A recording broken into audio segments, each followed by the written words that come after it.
afternoon. Today is April 21st, and it's 4 o'clock. Please call the roll. Chairperson Wani Garza. Here. Vice Chair Ted Masiacos. Present. Alderman John Lash. Present. Alderman Brandon Tolliver. Here. Alderman Daniel Barreiro. Here. 5 present. Okay.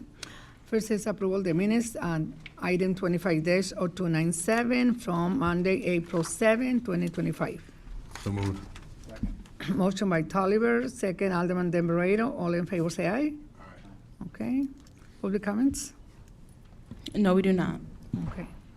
The first item on the agenda today is 25-0213, a resolution approving an automobile part and supply service agreement with Union Parts Company for the city fleet maintenance operation using the Equalis Group Purchasing Cooperative. Good afternoon, Derek Winston, Public Facilities, to answer any questions that you may have. Questions, comments?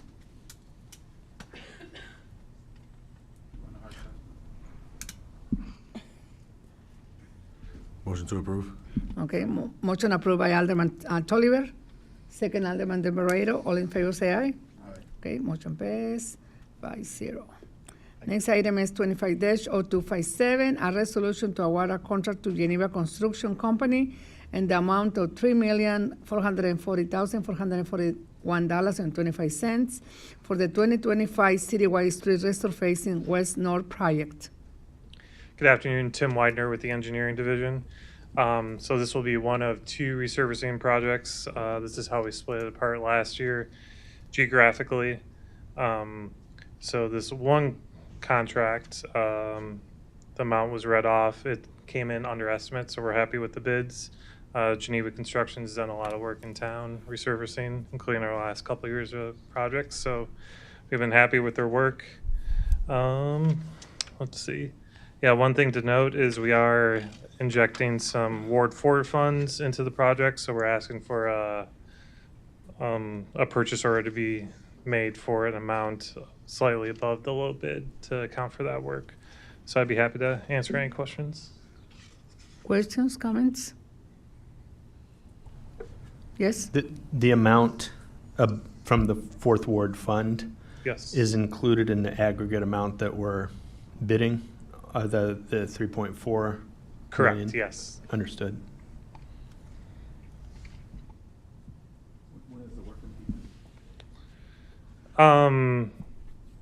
We haven't talked to the contractor about the schedule, but they should start in May, assuming this gets approved, so, yeah. Where do they generally start? From one end to the other, or? That's generally how they work. Again, it probably depends on the year. With this specifically, there is some lead service line replacement that we have scheduled in Ward 6 that might need to stay away from at the beginning, so it'll probably depend, but usually they pick one side and then go from one to the other. Do you know which streets that's on for the lead service line?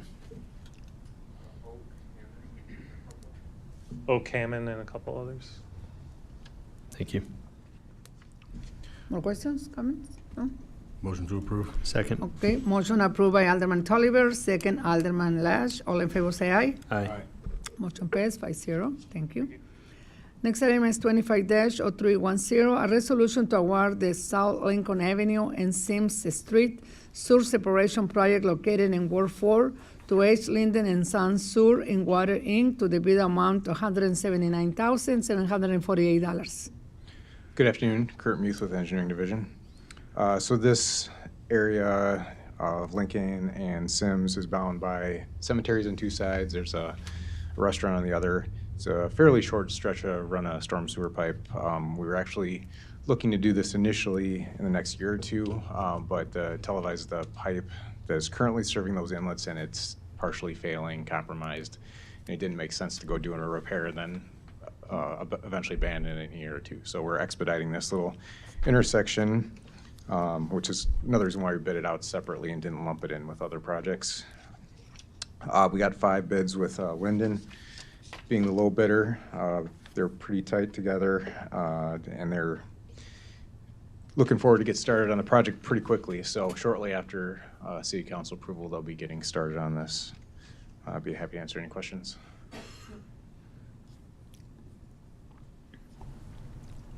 Motion to Comments? approve. Motion Second. approved by Alderman Lash, second Alderman Tolliver. All in favor, say aye. Aye. Motion passed, Aye. 5-0. Next item is 25-0326, a resolution to award the Jackson Street, Sims Street, and Fifth Street sewer separation and Fifth Avenue water main replacement project located in Ward 3 to H. Linden and Sons Sewer and Water, Inc. to the amount of $863,333.00. So this is a little larger project. We lumped together 3 smaller locations into one to try and get a little more quantity, get better unit prices. And Linden, again, was the low bidder out of 4 bids. They're pretty hungry, looking for work, so they were about 20% lower than the next bid, so we're very happy with the prices we got. We're going to perform 2 storm sewer extensions, one on Sims and one on Jackson, and then on Fifth is a small section of water main that's smaller in size, 4-inch diameter, and has a recent history of a lot of breaks. You notice a lot of patches if you drove over it over the winter. So we'd like to get that replaced pretty soon. I'd be happy to answer any questions. Okay, so they want to send in time the notice to the people because I noticed last Sunday, they do some repair, emergency repair by my house. And they let the people in their minute, so they want to shut up the water for 4 hours. And 2 days later, they put in another note on the door and mentioned you have to boil in the water. So 2 days later, by the time, because they cut it at 12, so they come back at 6 o'clock p.m. the Sunday. So on Tuesday is when they put the other note saying boil in the water. So to me, that makes no sense because by that time, they already probably people drinking water or wash his teeth. Yeah, our standard procedure is to normally put those hang tags up as the work is being done and the water is off so that people see them before the water is turned back on. And because that boil order is in effect when the water gets turned back on. And usually it lasts for 24 hours. So I fortunately wasn't involved with that particular situation, so I'm not sure the details, but generally we put that second boiler hang tag on when the work is being So they performed. put the second note until it's back, when the water back? We try and put it on before the water's turned back on. Exactly, that's what Yes. I'm saying, because 2 days later, that didn't make no sense to me. Unfortunately, there's cases where those hang tags, it's a windy day and those get blown off and don't get noticed. We're not allowed to put them in the mailbox, so we do our best to put them in between a storm door or somewhere that's secure and Yes, noticeable. I wasn't home and I saw the guy when he put it the notes. And they said, what are they doing after that? But I don't know. I'll have to ask to Yes, see please. what particularly I happened. know it in was that an case. emergency because it was on Sunday morning, and I understand. So they put the notes in that moment, so they want to shut up the water. But for the boiling water, to me, it's kind of strange. I'll look into it. Okay. More questions? Yes. I have a question. We've been doing these sewer separations for a long time. So I was just curious, like, how much is left to be done? Is there a lot? Living down? Well, right now we're kind of focusing on the near southeast area. At the Hazel River crossing, we have some siphons and a bar screen that require maintenance. And we're trying to separate all the areas tributary to that to remove all leaves and garbage that gets in the system and clogs up those bar screens that require cleaning. So we're trying to alleviate the demand on that specific area. Our long-term control plan currently has an expiration of 2030. So we're trying to target the next couple years addressing those areas and a few others. Okay. More questions, comments? Motion to approve? Okay, motion Second. Alderman Tolliver, second Alderman Lash. All in favor, say aye. Aye. Motion passed 5-0. Okay, now we'll with the item held from last week. 24-0586, a resolution authorizing the Director of Purchasing to process a change order to the agreement with Cordogan Clark of Aurora, Illinois for architectural design, engineering, and construction services for Fire Department Headquarters, Fire Station Number 4, in the amount of $1,021,544. Good afternoon. Alex Alexandru, Chief Management Officer. Mr. Minnick? Chris Minnick, Chief Financial Officer. So we thought we would discuss with you today the specific situation involving the Fire Station Number 4 and have a capital bonding discussion with you. Several meetings have been spent talking about the design, the process, the procedure. I know that the team has worked very hard, especially the Leopardo team with Cordigan, to make itself available to all the aldermen, Alderman Masiacos especially, and I know that there have been several discussions with him. And so rather than focus on the plan, we wanted to talk about what the actual situation is with not just this fire station, but Fire Station 9 and 13. And so I asked Chris to provide this overview of what our actual plan is and to show you and the public the two alternatives that we have right now. Either this doesn't go forward and what the consequences of that are, or it does go forward and what the consequences are of going forward. So, Chris, you want to go to the first slide, please? So what you'll see, and Mr. Minnick can go into the details, but we already have had for quite a while in the city budget, and you know the city budget is publicly discussed.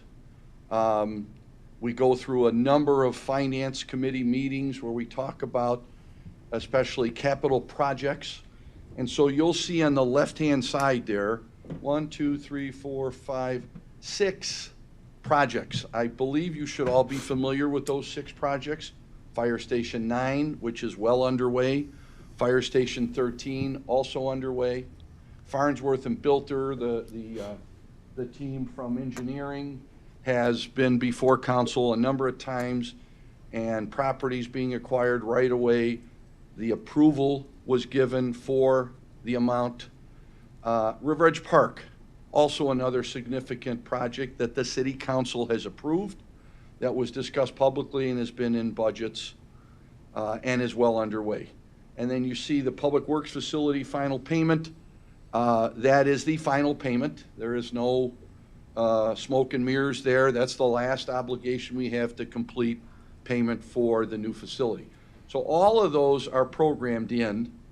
Now, I'm not talking about Fire Station 4 there because there's 2 options. If you go to the column to the right, those same numbers carry over from those projects I mentioned, but there's 2 distinct options here. So if we do not ultimately complete Fire Station 4, so if this committee doesn't move this on for a final vote, or if the decision is made to not do Fire Station 4, there still is a $3.5 million obligation contractually by the city. And so in that total column, you're at $55,500,000.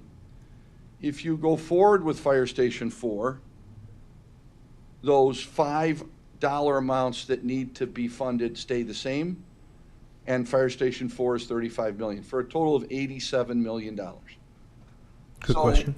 Yes, sir? Madam Chair. Yes. The 3.5 million for Fire Station 4, what does that include? That's Is that the Leopardo and Cordigan expenses. not the property or anything else?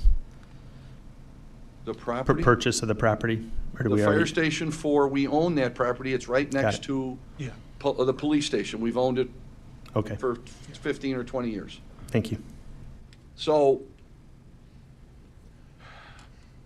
we know, for example, and I'm going to let Chris get into the bond differential, but those bullets that you see there, the stated goals of Fire Station 4, a new start, stay the same. They have not changed.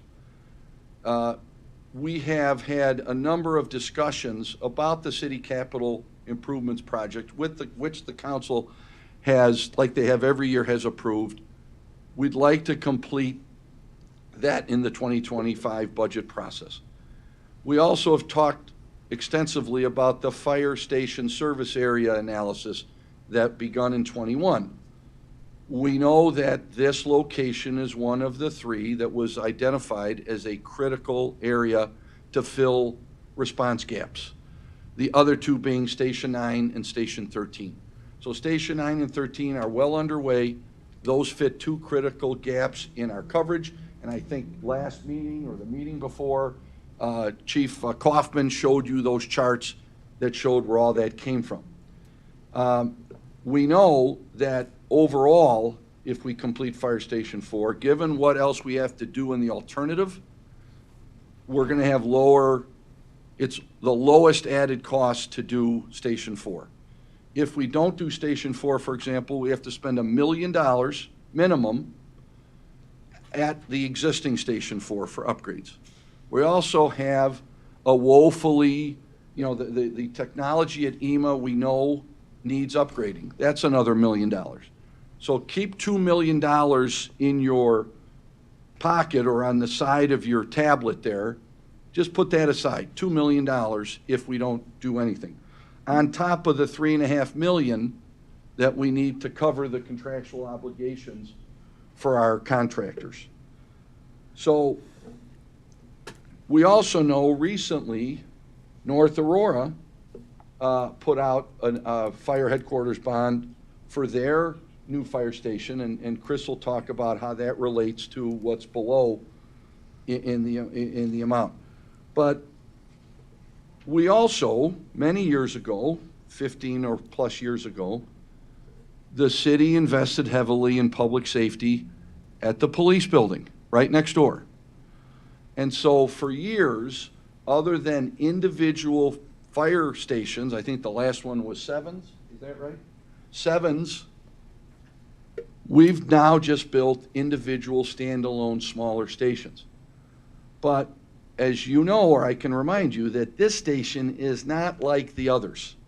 This one is not just a fire station, but this one will have fire management in it, also EMA, the Emergency Management Agency. And we've talked about the cascading positive effect of moving EMA out of the police department, freeing up much needed room for their expansion of personnel in the future, but also it aligns EMA with who they're reporting to, and that's the fire department. So you won't have to have people running between buildings. So we think the objectives are there, and I think Chris can discuss the actual bond options to fund what we already have to fund. That is 9 and 13, Farnsworth and Bilter, River Edge, and the final payment. So regardless of what happens, we're looking at a bond of either 20 or 30 years to cover that $55.5 million. But now I think you'll see the additional increment by actually doing the fire station. Thank you. And as Mr. Alexandru indicated, we started talking about the fire service area study back in 2021. We hired a firm that went ahead and identified, based on growth patterns and call volumes and service response times, et cetera, where we would need to plan to construct future facilities to be able to meet the needs of our residents and the needs of the city as we moved forward in time.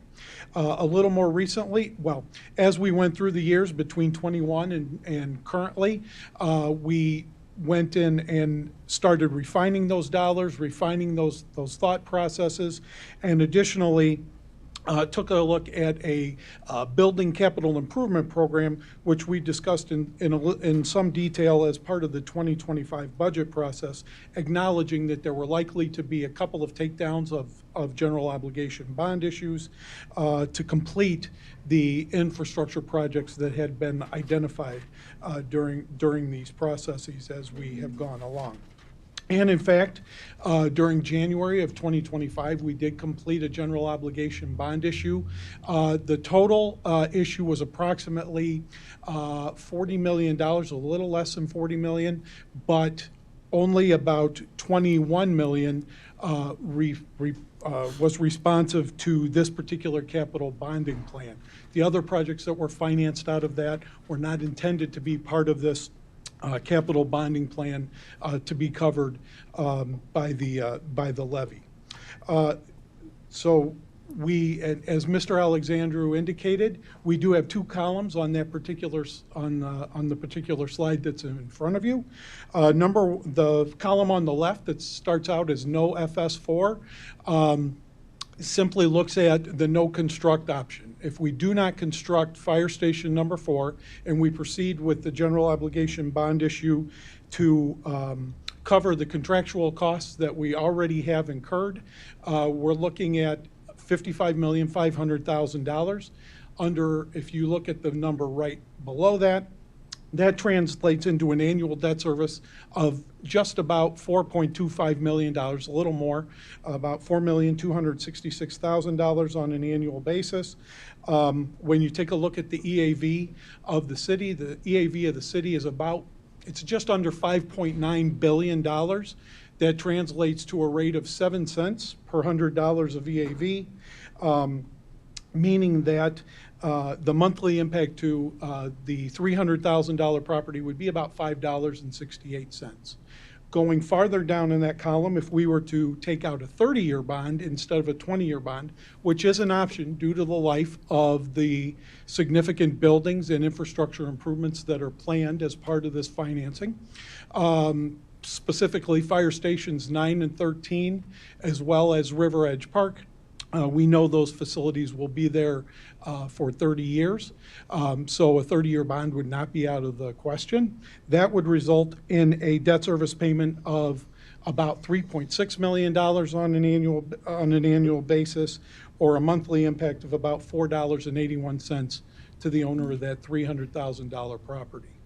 Now, let's shift over and look at fire station number 4 and what happens if we go ahead and construct fire station number 4 in accordance with those goals that are outlined on the right-hand side. All the numbers stay the same as you work your way down the projects until you get to that fire station number 4 line that's first up from the subtotal. We would anticipate that we would issue a bond of approximately $35 million. And keep in mind, these are range of magnitude numbers that are on this paper. They may change a little bit as we go through and get the final numbers, but approximately $35 million would get us to about $87 million in total. On a 20-year bond payment or bond amortization, assuming a 4.5% rate, which is probably a little conservative in today's environment.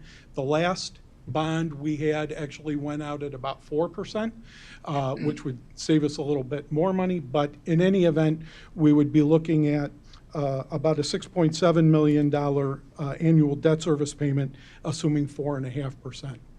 That would add about a penny that would add about 11 cents to the rate for the tax rate for that 20-year time frame, and have an $8.90 cost for the 20-year bond. So when you go back and compare the difference of constructing number 4, move one column over to the left, you can see if we don't build fire station number 4, we're looking at a monthly impact of about $5.68. If we do build fire station number 4, it's a monthly impact of $8.90, or a difference of $3.22. That's the cost to the taxpayer of adding fire station number 4 to this particular bond. So moving down into the 30-year column, we do also have a 30-year option for financing if fire station 4 is constructed. That would result in an annual debt service payment of $5.6 million, would add about 9 cents per 100 to the tax rate. The monthly impact to a $300,000 property would be $7.53. Again, comparing that to the number just to the left, $4.81 if we do not construct Fire Station number 4.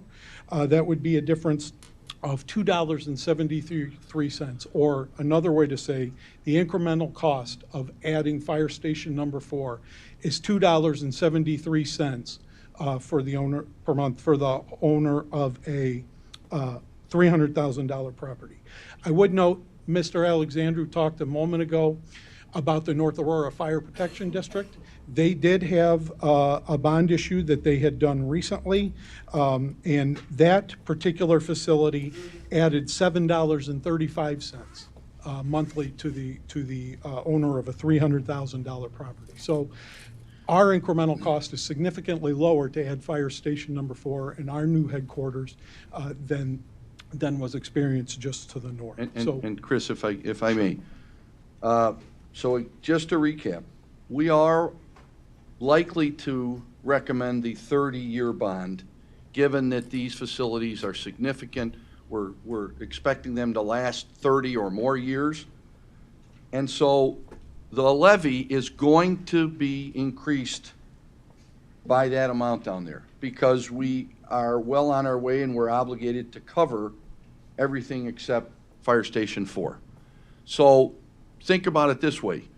We're already getting those 5 significant projects completed. We're adding a Fire Station 4 that we all agree we need.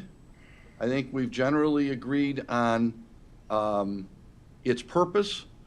I think we're all generally accepted of the design and how it befits that location. So we're basically getting that for another net of $2.73 a month per household. So for $2.73 more than what we know we're already going to pay, we can get this completed and raise the level of our fire service and safety on an equal footing with the police department. So I know that this community has put a lot into public safety over the years. Fire has gotten a one-off here, one-off there, where they get ambulances at times, they do all that. But this is the first time, Chief, how long have we had the downtown location? It opened in 1980. So how many years is that? I'm not good at math. 1945. 40. So we've had, despite the massive growth of the city of Aurora over that time, we've had the same station downtown, and the growth has created these gaps in response time, evidenced by a survey that the council approved and we've all accepted, and in fact, we have invested in it already by 9s and 13s. So Alderman Leach, I think maybe 9s and 13s, we had to acquire those properties. It's the downtown, the new one at Station 4 that we've owned, and I think we wanted to look at it this way. I know we've been wrapped up in design and process, but sometimes the answer is right in front of you. And we just had to bring it out and show it to everyone for your consideration. So we would like, and I think, Chris, the next 2 pages are kind of an update on the budget. Yes. Where we're at with 9s and 13s. And then at the end is the layout for the budget over a number of years. We started discussing in 23, 24, and 25, and it's all there. So anything you want to add to these 2 sheets before we answer some questions? Just that you know, as we were discussing, we are on budget for 9 and 13 combined. There is about an $832,000 below budget for both of those facilities. They were combined in the early part of their life. You can see during 2022 and 2023, there was nothing actually budgeted for Fire Station number 9, but we did have a significant amount budgeted for Fire Station 13. Once we started zeroing in on the specific programmings and functions for 9 and 13, we did split those off in 2024, and you'll see that they are accounted for a little bit separately after that particular point in time. But because of that combination factor in early in their life, there is what's noted as a budget deficiency in Fire Station number 9. However, that's more than offset by a surplus in what's been budgeted for Fire Station number 13. And in fact, we do anticipate that those items will be, those two projects will be significantly under budget. In Fire Station number 4's case, you can see it was a multi-year project again. We did have a 2025-2026 budget based on some of the construction costs that we had from earlier in the process. It was the best information we had when we were preparing the 2025 budget. We have now actually looked at, and the total anticipated costs include not only the construction costs that were estimated and budgeted as we went through the 2025 budget, but they also include all the soft costs, the furniture, the technology. So it should be an all-in cost for Fire Station number 4 as is budgeted on that particular slide. And additionally, it's also not uncommon for us when we have multi-year projects to go with the best information we have at the time the budget is prepared and do either a budget amendment, or if there's time and the project will have a long enough lead time, we'll adjust it as part of the next budget's process as we get better information, as we zero in on some of those soft costs and items that aren't necessarily included in the initial presentations and when we're developing all the specific costs. Now, this also does not include on Fire Station 4. There was conversation over the weekend with John Cordigan, the principal of Cordigan and Clark, about reducing their fee as well. That was a verbal agreement. We haven't moved forward with that until we had this discussion. I know Alderman and Mayor-elect Leish has had a conversation with Mr. Cordigan as well. And so, again, if you go back to last November when I believe 9 and 13 scope changed, FGM reduced their initial percentage from 9.25% to 8.5%.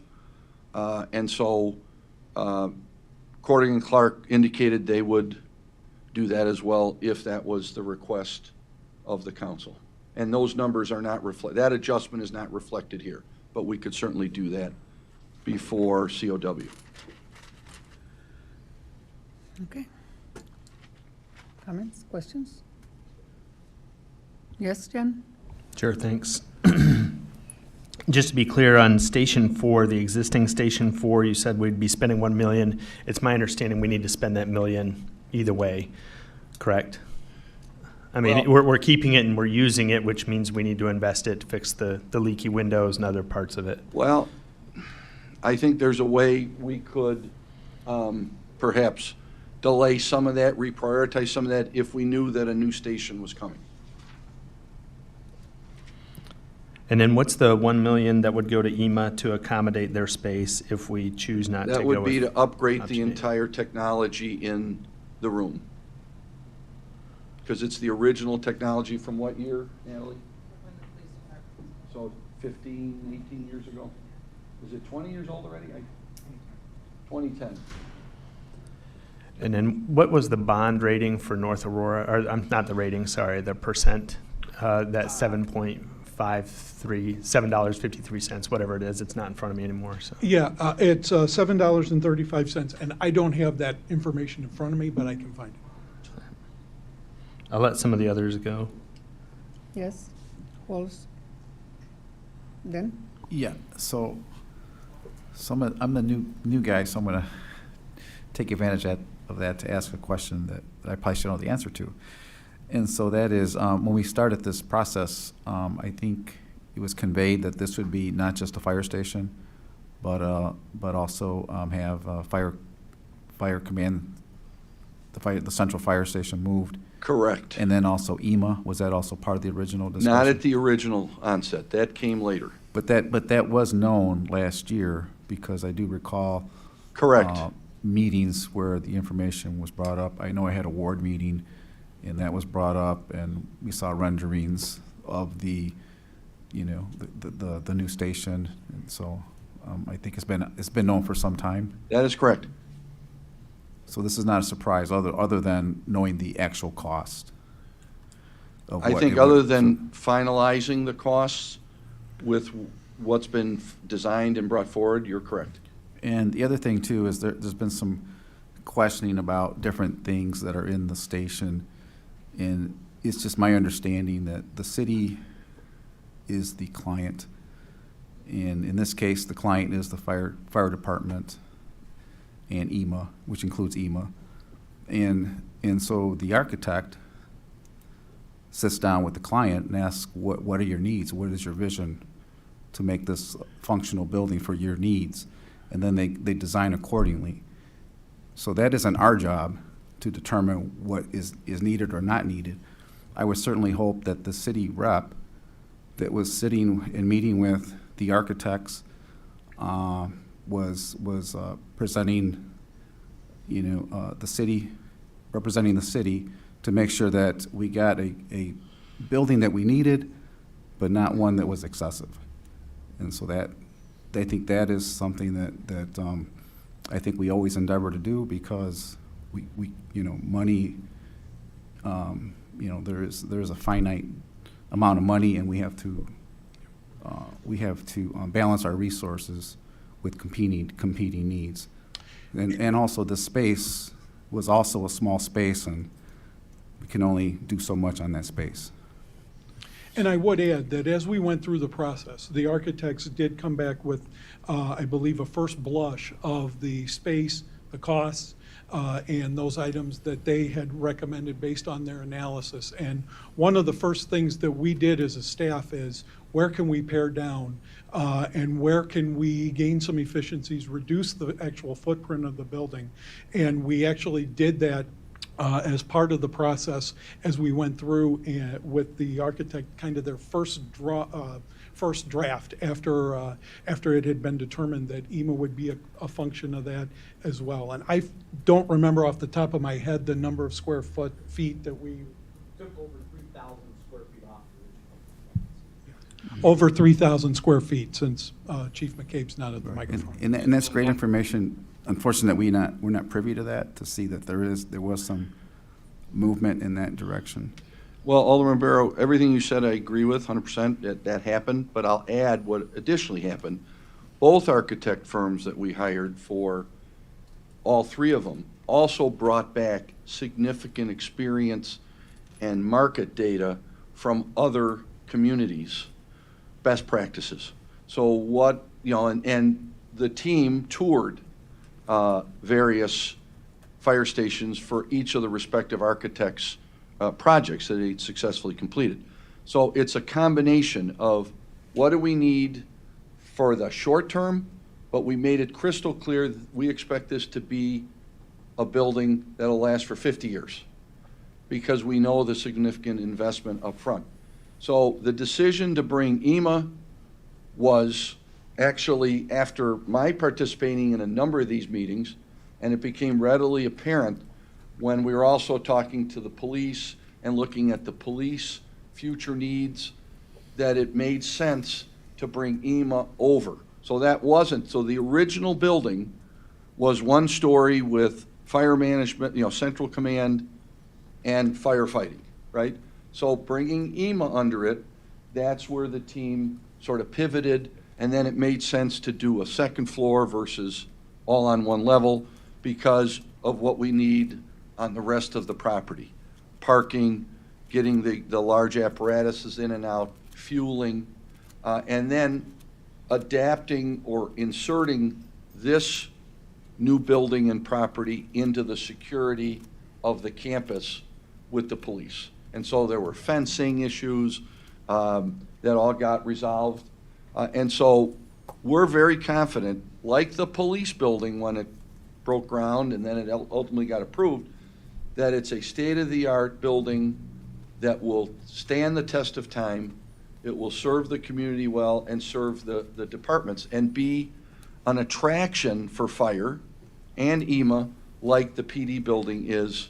And again, do we build a Morton building next to this facility? That would be ridiculous. They already, EMA's spread out. They've got a small building next to water production. So centralizing this makes sense. And you're knocking off a large area that has shown a gap in response time as proven by the study. When the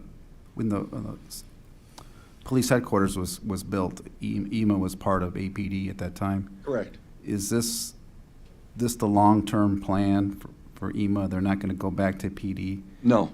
Long-term is, well, again, I'm sorry. And is I this, can't speak for. well, is this a best practice that EMA is under the fire department?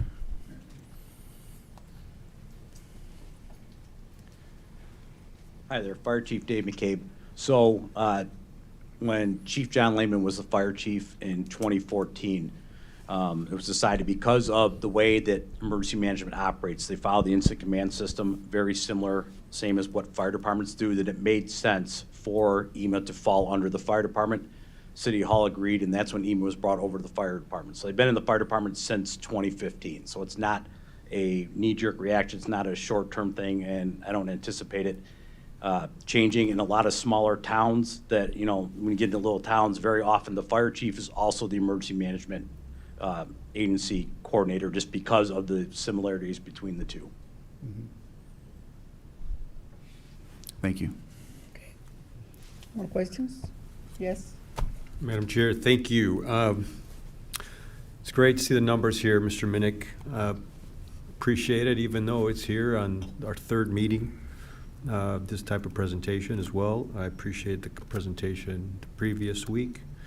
And I appreciate some of the comments. Mr. Alexander, you said stated goals remain the same. Objectives are there. No one has ever stated that they're not moving forward. At least I haven't heard any of my colleagues. I don't think ICE stated that we're not moving forward with this fire station. That was never brought up.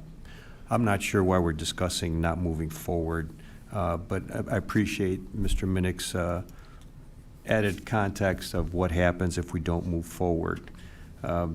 Part of the challenge is the mixed messages that are sent with some of the comments brought here on the first day of the project, but also not having certain documents in the docket when we first had this brought before us, and even requesting a floor plan not being provided before the first meeting to understand exactly overall what we're trying to approve. When we did the first, and if we want to talk about overall look and scope, talk about narrative here, when we did the fire station as a city in the previous administration over by Holy Angels, we were brought before us was an opportunity to look at the project. Architect gave us an explanation of the design, where they're going with it. We understood some of the dollars and cents before it went out to bid. Here with this project, someone decided to keep moving forward, and not only moving forward, but moving forward putting it out to bid. It seems like the numbers were there before they went out to bid, before we had an opportunity to look at it. And now we're, in essence, you have an architect who is a community architect. They're located primarily, and they're based out of Aurora. They're a national firm, if not international, at this juncture. And they deserve to get paid, no doubt about it, because we went out to bid.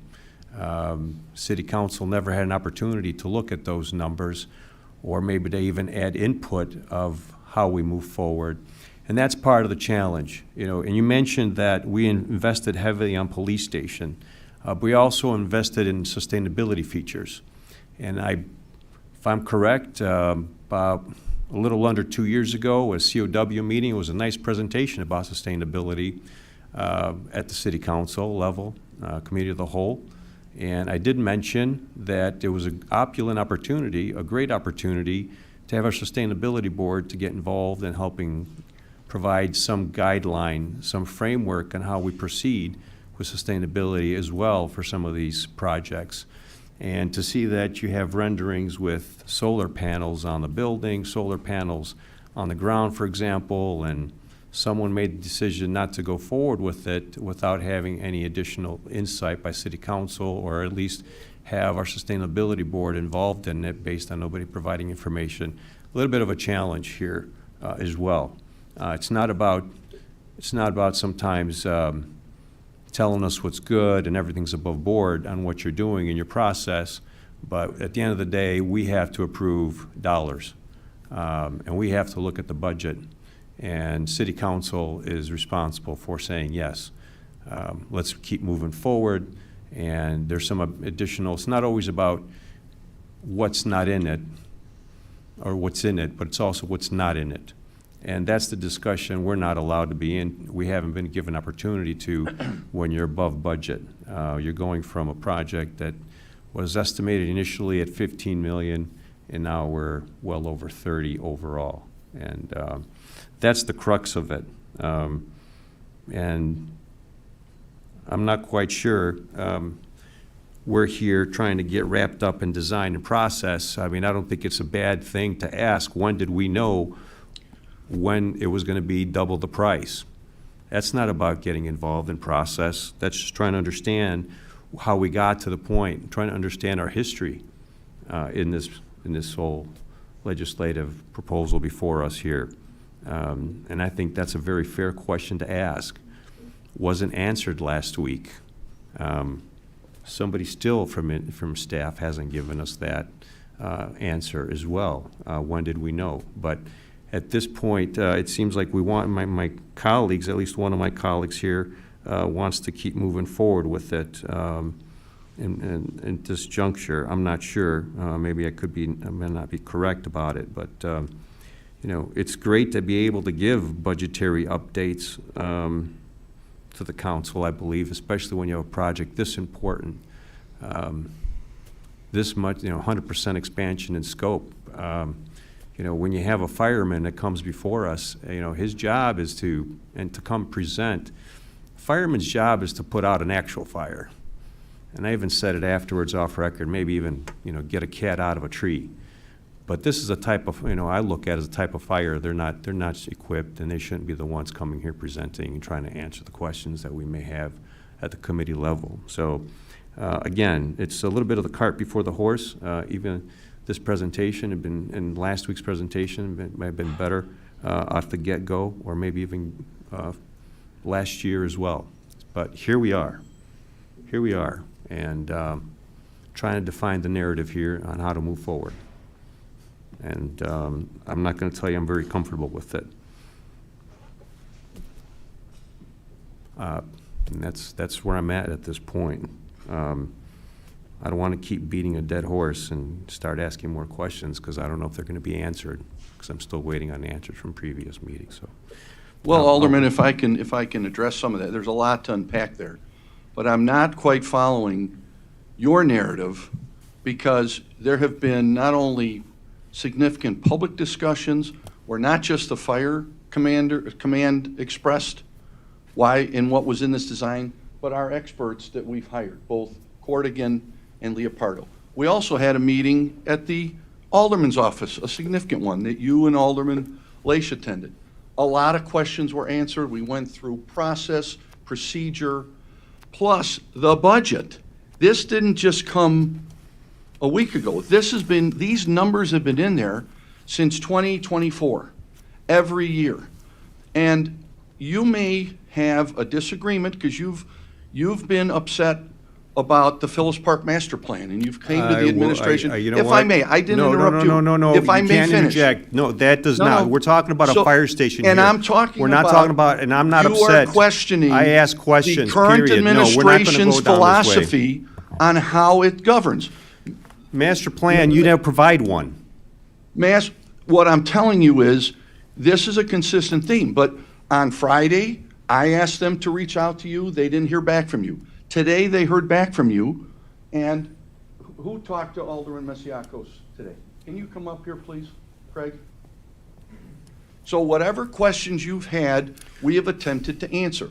But it's not fair and it's not accurate the way you're portraying how staff, and you just said that a fireman just fights fires. We have fire management. That's an insult to anybody that's made their career to be No, a it's not an insult commander at or a all. chief or any of I that. didn't insult the fire department. Yes, you did. You No, said, the fire department No. should be providing us with should not And be they providing did. us with, from the get-go. and they did. When I asked for a floor plan, they don't know But, about how to but get a you floor are not the plan. architect. Your job, your role here is as an alderman So legislatively. I shouldn't be seeing the product in terms of what we went out We- to bid, or we anybody show here the on the city product, council. and We we should go to change the bid. process moving forward from now on, Well, not you know providing what? any plan. Alderman Leish, mayor-elect, God bless, after May 13th, he can change the way the city and the executive branch deals with the legislative branch. This current administration, we weren't showing the cake before it was fully baked. And these change over time. So the point today is, we're at committee for how long now have we had this at committee? 2 meetings? 3 meetings? Our desire is to move this forward. All the information is out there, from design, cost, the consequences of not doing it or doing it. If the council decides not to do it, it's our job to tell you what the consequences are and what the costs are. So this was the time to do this. We were waiting to see what the results of your conversations would be. Alderman Leish talked to John Cordigan. We had meetings. So staff is standing by. How would you like to proceed going forward? You want to step up? Did you speak to Alderman Masiacos today? Well, I'm going to take you off the hook. Did you? I did receive a phone call, for the record, through our alderman's office, if I had any additional questions. The reality is, I didn't really have a lot more questions for the architect. I did give him a courtesy call back. It was Good Friday. It's been Holy Week last week as well. A lot's going on. Again, as I stated, I do have another full-time job and trying to get things squared away with a very busy week. I want to spend with my family and my church community. So, long story short, I gave him a call this morning. Not quite sure what was there to discuss with him. I did share with him that I believe, Mr. Wheeler, we did discuss that I'm not quite sure why you were in the middle of trying to answer a question of when we knew we were over budget by 100%. That's a staff question. I know we talked about that, and I stated that to you as well. It's not an issue whether, and I told you as well, I reiterated, I understand you're a community architect, and I don't understand why what you did, kept moving forward with working on the project without being compensated at this level. And I know I've stated that as well. It's a head scratcher why we wouldn't work out the contract and make sure that everything was above board, and you had the confidence of knowing that you were going to get compensated and moving forward on a good faith effort. And I'm very appreciative of that. Okay. And I'll share that conversation here with everybody on this committee too. So, but I told you as well, I'm not sure what more further you could provide me in terms of insight, but I appreciated you reaching out. But I had no questions for you as of this morning. More questions, comments? Since you're Yes? here, I don't know the structure of the repayment plan, but our payment for your services. Yeah, I'm just curious if, I have a bigger question for staff, but would Corrigan be open to withholding up 15% until project completion? As far as, I don't know how it's structured as far as payments from the city to your Right. firm. Okay. I know in a lot of times in these projects, there's, percent payment Correct. plans. Yeah, we do get paid based on where we are in the process. We've got generally 5 phases to a project, from design. Actually, in this, we had 6 because we did programming and some things early on, preliminary design. But as we go through the process, we structure a fee, so we get a percentage all along the way. So we've got We've gone through bidding, which is our fourth phase, and we've got construction administration coming up, where we're answering questions from the contractors all involved in the process and addressing on-site meetings, so we're always present, making sure and ensuring that the city is getting what was designed. So our percentage through bidding is typically 75% of our fee, 75, 80% of our fee. So we still have 20% remaining to be paid through that, plus the catch-up for the adjustment we were supposed to have at design development. So hopefully that answers your question. So what is the 20, you said 20% remaining, is that? Correct. Okay. Correct. And when does that due then? Is that due upon completion, or is that? We get paid on a monthly basis, so we break that down by the months of construction. So if it's 16, 20 months, we'll divide that amount by that 20-month period, and we get paid each month for that service. So that's Okay. how it's broken out. And then the other question that I had, what is overall our plan to control costs on this? I know that there's potentially things outside of our scope, but I also know that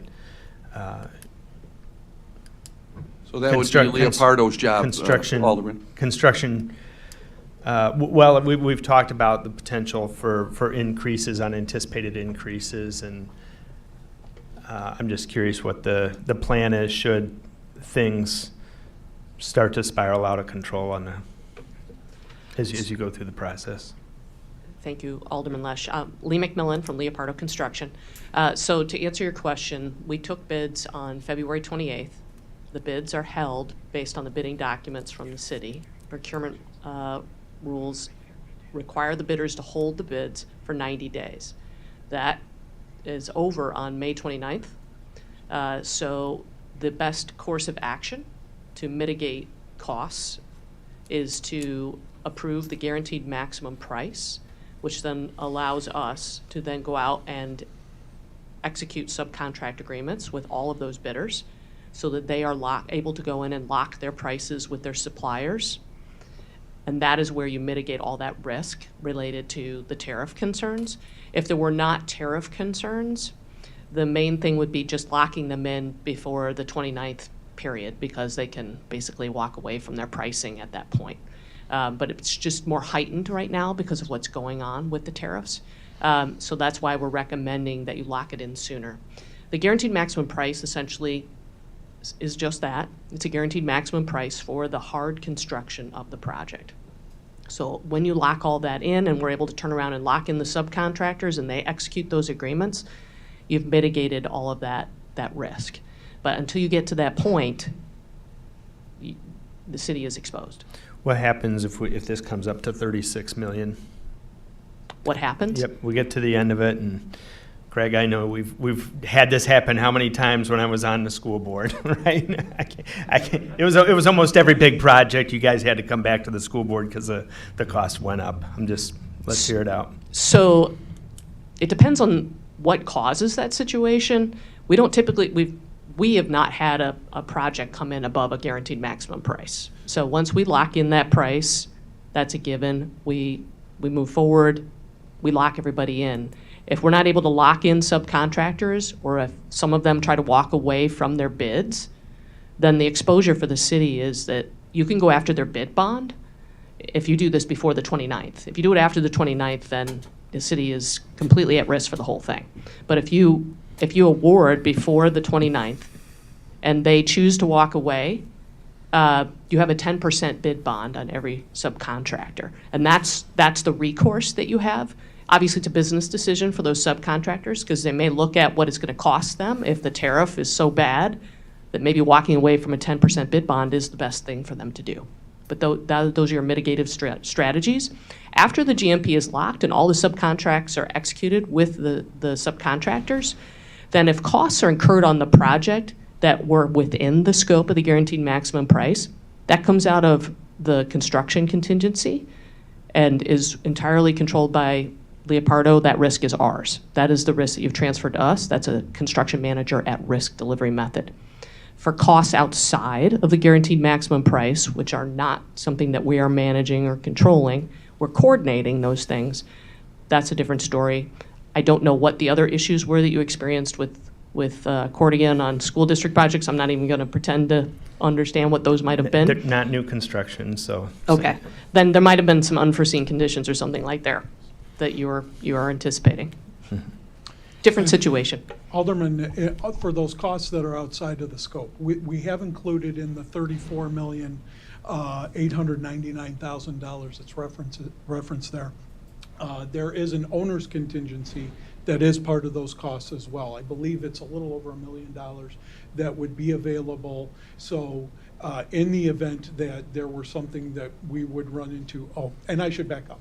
The IT costs that we have are all based on quotes that we've received from vendors to be able to put those in. The furniture allowance there's still a little bit of work there. We haven't done all of that diligence to be able to tell you exactly what the furniture package is going to look like, but there is an allowance of $600,000. Those contingency dollars would also be available for use in that furniture package should they need to be. But our goal would be to be as judicious as we could as with those items and make sure that we're returning those dollars to the project rather than incurring them for items outside the scope. Okay, and then, I'll just share, I guess, my broad thoughts on this, because it's a challenging situation for us to go through. I mean, I think it is a little bit of a surprise, I think, for some council members who might not have been at the first ward meeting to find out that EMO was added. To Alderman Masiakos' point, the 2025 budget had 17 million in there. I didn't understand the bonding difference, and you had planned to go out to bond in 2026 until we talked about it. Yeah. So if that's a process improvement, I mean, we can change the methodology. That is kind of how we've handled it, is looking at and identifying budget that we expect to incur in that individual year. And if you look at the capital improvements plan, you will see that we had $17.7 million in this particular capital improvement plan. But in the next column over, which is the 2026, is that $11,900,000 number. So we had split it between the 2 years, just anticipating what we would incur in 25 vis-a-vis 26. But in the future, if that's an enhancement that would make it easier for the council, I'm certainly not opposed to putting the entire project amount in the 1 year, and then we'll do a budget carryover when we get to the end of that particular year. But that begs the question that we've talked about extensively during budgeting, and that is over budgeting in a line item when realistically we may not be able to spend it. So then we are encumbering funds at the expense of somebody else. So I'd like to think all these years we've been realistically budgeting and avoided encumbering too many funds at one time, if that makes sense. But again, certainly you're free after May 14th to change that. That's all your prerogative. that wasn't what I was proposing, really. I was Okay. just saying, No, thanks I'm for just- helping understand. Just trying to keep it real. And to understand why some of us thought this would be a lot less Understood. than where we're at. And then the other thought, of course, is that I do feel like, I had also pushed early for some sustainability measures. It's not clear if we were to go back to redesign this, if those sustainability measures would make up for the costs or any other further incentives that we might get out of that. But that would, that would be writing off the 3.5 million that we've already invested up to this point to get there. I would like to say, I know that there's an interest in staff to move this along. If the chair would just poll people and see where they're at with this, with respect to either holding it or finding a way to sharper hone this a little bit. Well, what do you want to do? The committee? Yeah, Want to go by vote? Just ask where everybody's at. Okay, call the roll. Yeah, I mean, I'll say. Not a motion, a second. Okay. Yeah, I'll say this, though. I mean, it seems like there's been, this is the third time, at least in this committee, that we've been talking about this. It seems like, although it may not have satisfied everything that he wanted, Alderman Masiakos has had multiple conversations.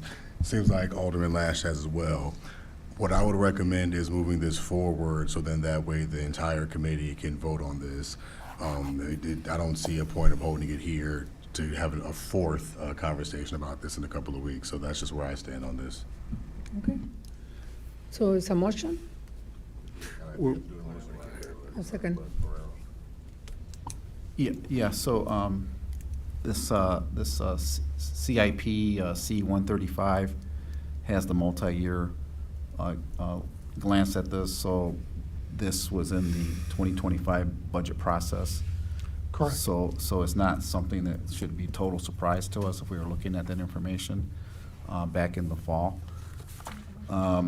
So I guess the thing is, we really have, just one question, and that is, do we want this new facility to have the three functions that are going to be included to be able to take advantage of or preserve our fire rating, our ISO rating?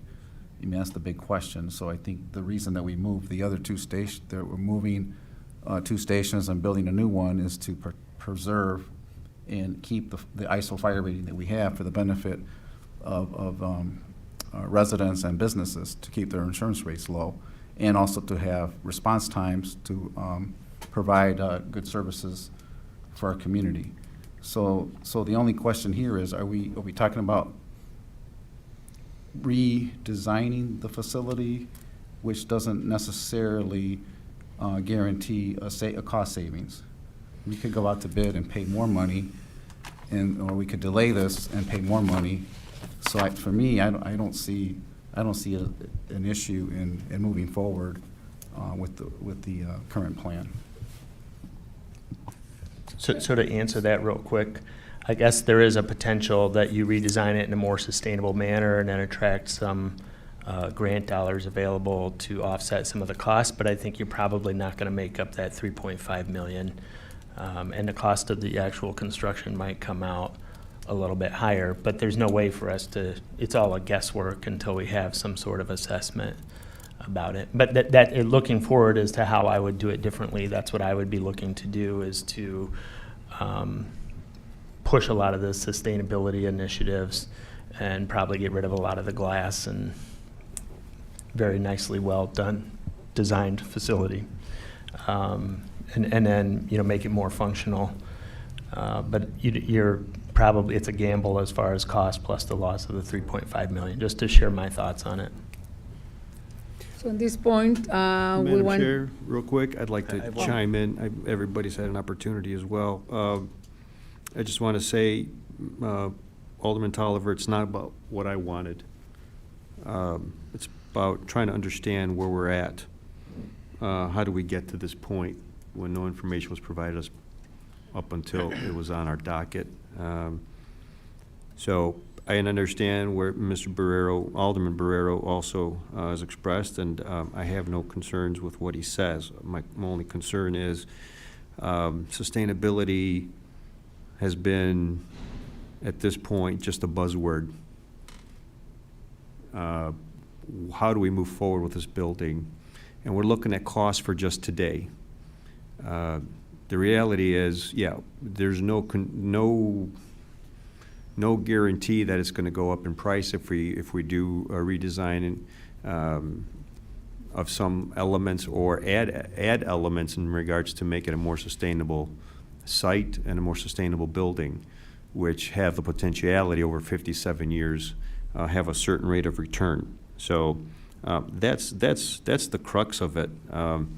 We can talk about the price to build it only, but there's two things that we always look at from a budget standpoint: short-term and long-term. And it's something I was talked to, even though I already know it as an architect, and contractors and architects know that as well, whenever you look at a project. So a little bit, it's a fair amount of cart before the horse during this process here for the past 3 meetings as well, which create even more question marks in regards to, have we really expanded on the sustainability features, and making sure, because we've been very supportive of staff, and I should say of our employees. We've always been very supportive of our police and fire in giving them, we want them to know that we want them to have the best. I'm trying to give them as much as possible of it. And I don't know if we have been given an opportunity to chime in on it, make sure that we understand that they're getting everything that maybe they want. Maybe we should have made a decision on whether to add square footage, maybe add a few millions of dollars or $1 million more, $500,000 more to give EMA everything that it wanted. I'll be honest with you, I don't think EMA got everything it wanted here in this process. I got a gut feeling because I know, for example, EMA had their bays taken out to try to reduce the cost. So as much as we talk about cutting costs, there's always a flip side of the coin and giving us opportunity to say, okay, you deserve it. We want you to have the best, and we want you to move forward with a few extra dollars. But somebody has made the decision, finalized the drawings. Somebody made a decision to go out to bid, and it's where we're at here today. So I'm okay with modifying the architectural contract for the architect, especially if they're amenable to it. At this point, at 7%. I still think it's a fair fee. I don't think they're losing out on it. Everything always works in a sliding scale. This type of contract that we have here with the architect, I've claimed it's not the best. We were told that it's the best. You know, we worked very hard to get you this contract, but it's not an industry standard type of contract, and I know Accordion Clark will agree with me on that as well. But nonetheless, I'm not quite sure where I stand on that second one with Leopardo on the second resolution, but I really do think that our architect needs to be compensated for services provided for our community and a community partner here in our city, first and foremost. And I appreciate you, in good faith moving forward without a contract, fully executed, precise contract in regards to moving forward with the project and working on a project that's twice the fee at this point, so, and EMA included. Okay. So right now I need two motions. More question? Question for the fire chief. Somebody make a motion. If there was, let's just say the council decided to pause for a 2-year period, reconstruct, redesign. We already have existing Station 4 a couple miles down the street. How does that impact or potentially leave a gap? This has been thrown up behind the scenes in conversations. I'm just curious what potential gap that leaves the department. Without paying a company to do a whole another location survey, I can't tell you the exact response times. Obviously, the houses closer to the station are going to be quicker. The ones further away, you are going to leave a hole because where Station 9 currently is on Deal Road, will be all the way over on Eola. So you'll have Eola Road, and you'll have Michaels Avenue, and you'll have nothing in between. And then what is the plan for, we may have talked about this in the conference room, but what is the plan for the administrative space in current Station 4? So that's part of the cascade effect that Alex was talking about. Is currently the DSC needs room to expand, and the fire prevention does not have adequate space for their offices right now. When they went in there, there was they had one fire marshal and 2 inspectors and an administrative aide, and that's it. That's it. I remember the conversation. Yeah, now they have Okay, 5 thank you. inspectors, and so they would be taking over our part of the building. And then another thing, I think, also conference room discussion, but for the good of the committee, we had talked about that there's no new equipment cost, that the fire equipment is moving from 4 over. Is that accurate? That's correct. The personnel, the fire engines, all the equipment on the fire engines, nothing that's actually part of the structure of the building or furniture in the building will be an additional cost. The vehicles, everything on the apparatus floor is coming over from the current station. Okay. Madam Chair. Can I speak? Yes. Yes, thank you, Madam Chair. Alderwoman Smith, I was sitting in the audience listening. You guys have really done a great job looking into this, looking into every aspect of this, crossing your T's, dotting your I's, and even going further than that. But the reality is, it's been in front of you 3 times now, and there's been several private conversations. It is my opinion that this should be moved forward so that the entire council can have this discussion, because these discussions you guys Yes. are having are very, very important discussions. And we all need to be having, and we all need to hear the things that you're saying. And until you get it there, we're going to be starting all over again. So this is a really important project for our city. There's a lot of money involved in it. It needs to be something that, it goes from committee to COW so that everybody can weigh in on this in some way, shape, or form, because, to sit on this again, I think that would be, it just doesn't make any sense. I don't know how many more Yes. questions you could ask, because all those questions will come up again by the people that are missing right here, right now. So Thank you, Alderwoman Smith. And You're with right. that being said, I would make a motion to approve. Motion to Second. approve? Second? I would like to make, motion approve what? The contract for the architect? To move this forward to COW. I'd like to make a motion to take, first of all, I'd like to make the motion to accept the architect's proposal for 7% and look at it one item at a time and not Well, just do both. unfortunately, excuse me, we don't have that. That was just verbal, and that's not what's before Yes. you right now. What's before you is 0586 and 0259. So the 7%, we haven't even, we can't just do that verbally and bring it up. We only brought it up to give you an update. So if that's the direction, staff will go back and talk to Yeah. Cordigan, but right now, there's a contract that calls for the existing number. Well, right now, we have a motion by Alderman Tolliver, 2 forward to go, and I have second by Denver Rado. And that's for 240586. Correct. Madam Chair, as a point of discussion. Everybody is agree? As a point of discussion, there's a motion and a second for discussion. What is the plan to amend the contract to adjust the rate to 7%? We actually were waiting to talk to you today, but I know you got tied up. But if that's the will of this group, we will go back and talk to Mr. Cordigan tomorrow morning and his team and bring forward that amendment. So we would prepare an amendment to bring to COW. Yes, sir. And then. At the same time, this would be going. Yeah. So everybody agree?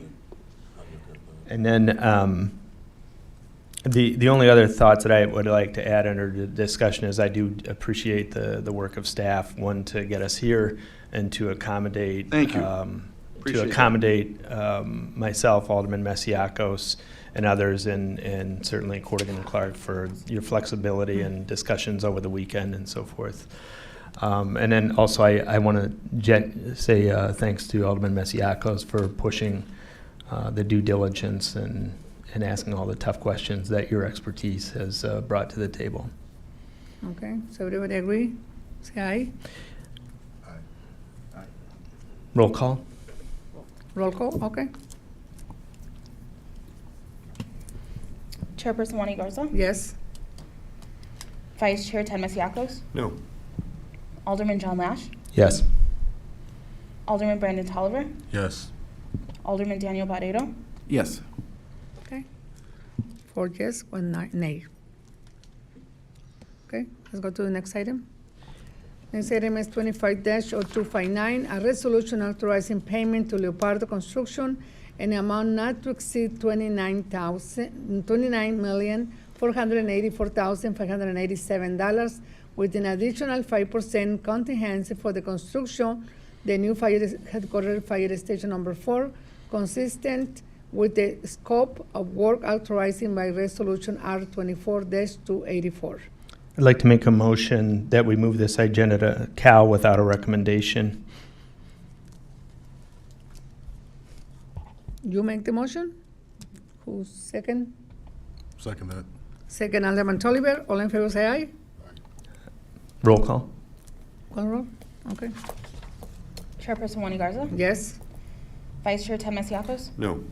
Alderman John Lash, Yes. Alderman Brandon Tolliver, Yes. Alderman Daniel Barreto, Yes. 4 yes, 1 nay.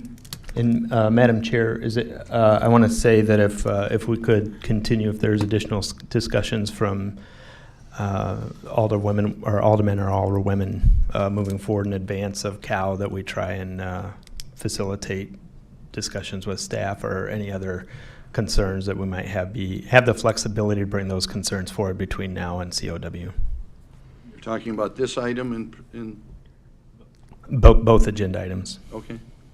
Okay. Thank you. So no more items for today, and can I have a motion? Motion to adjourn. Motion Second. adjourned by Jan Lesch. Second. Second, Alderman Tolliver. All in favor, say aye. Aye. Okay, motion adjourned at 5:20 PM. Thank you very much.